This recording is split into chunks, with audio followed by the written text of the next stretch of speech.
Support for this podcast comes from St. Alphonsus Sports Medicine, offering services for sports injury and recovery, with physicians and athletic trainers who provide treatment for fractures, dislocations, sprains, strains, and other sports-related issues. More information on services at stalphonsus.org.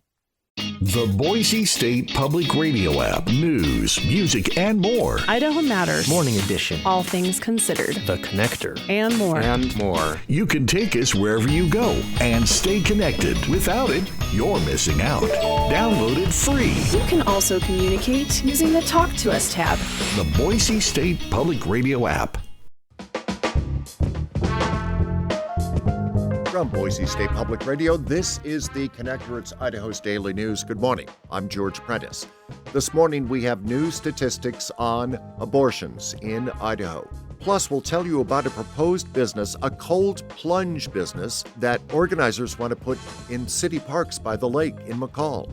It is a Monday, and it's the 6th of April. Here we go with today's stories.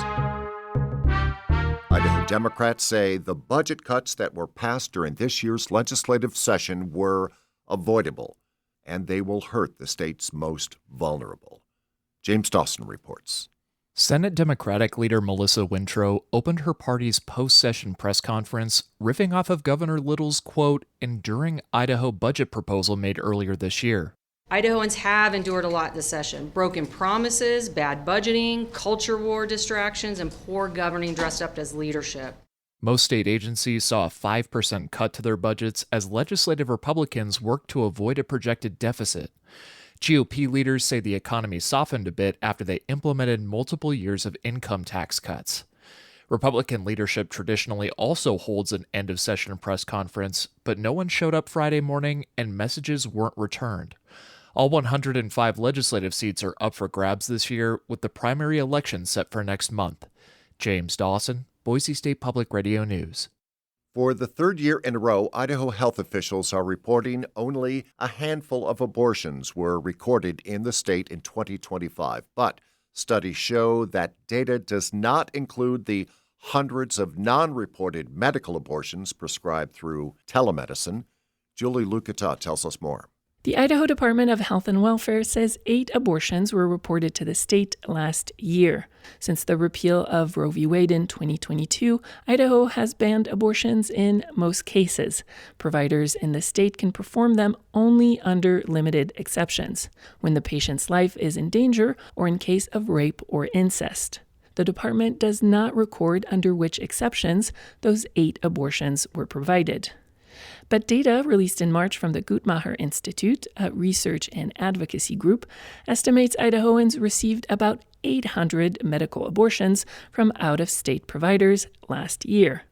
Those were prescribed and sent legally by telehealth clinicians protected by SHIELD laws.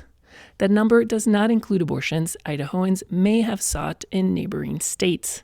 That information is difficult to compile as Washington and Oregon have passed laws blocking data sharing with states that restrict abortions. Prior to the ban going into effect, around 1,200 to 1,400 abortions were performed each year in Idaho. Julie Lucata, Boise State Public Radio News. Women who receive abortions inside or outside of the state lines are not criminalized under Idaho law. Doctors in Idaho who provide abortions outside of the law's limited exceptions can face felony charges, potentially losing their license and a possible prison sentence of up to 5 years. Since the ban went into effect, 35% of OBGYNs have left the state of Idaho. There are many signs of spring. One of the more definitive is today's beginning of our region's irrigation season. The Boise Project Board of Control serves nearly 167,000 acres. The Napa and Meridian District serve some 69,000 acres. So engineers have been out well before dawn. This morning, canals will begin filling up, and once those canals have risen to proper elevations, they will begin delivering to irrigation systems. This, while much of southern Idaho is experiencing drought conditions. Of course, with the canals rapidly filling, we should note that the water is very cold and very fast and very dangerous to children and pets. Parents should take extra care that their children stay far away from the canals. 7,000 plus sports fans were part of a number of firsts Saturday night. They were first to grab a seat at the new sports stadium at Expo Idaho in Garden City. It was standing room only. They were first to attend the first ever home opener for Athletic Club Boise, Idaho's first professional men's soccer team. And in the 51st minute of play, Athletic Club Boise forward Nick Moon delivered the biggest first.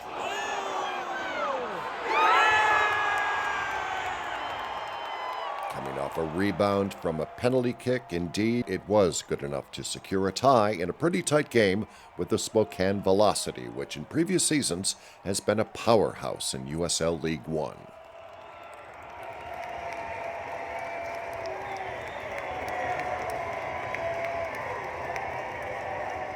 Athletic Club Boise now takes its 1-1-1 record on the road next week. They're heading to Southern California to take on AV Alta on Saturday evening.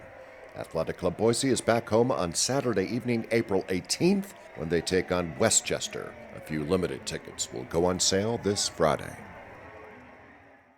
Now to McCall, where officials in the resort community are looking at a unique proposal. It is a business known as contrast therapy, a hot sauna session paired with a cold plunge. And those behind the proposed business want to put it on public land in city parks, adjacent to Payette Lake. Late last week was the first opportunity for many people to first hear about this, though there is no input from the public on this matter yet. Kurt Wolf is the McCall Parks and Recreation Director, and he told the McCall Council late last week that this proposal would put the sauna and cold plunge in either Legacy Park or Rotary Park. Staff also feel that there's a lot of value to a concession of this nature. Again, given the health benefits, it ties nicely in with the Swimmable Cities campaign that we just endorsed. So the proposed facility with saunas and cold plunges would include modular units. Sessions would be about an hour and a half. No word on the price, but the owner, Garen Apple from Caldwell, says they would be sharing a cut of the revenue with the city of McCall. That we're proposing between a 5 and 10% of gross proceeds that would go towards that. Some council members were curious, but McCall Councilman Mike McCashik was adamant with his opposition to the proposal. I think that our parks are for public use, and I don't see our parks needing to be basically business enterprises for people that are looking for a cheap lease. To say the least, I'm absolutely not in favor whatsoever. But much of the rest of the council said they wanted staff to bring that proposal back for another look at a future meeting. And that is today's episode of The Connector. I'm George Pettis. If The Connector is part of your routine, please share, and we'd love to hear from you. Email us at podcasts@boisestate.edu. podcasts@boisestate.edu. I'll be back here Tuesday. I hope you will too. Thanks for listening.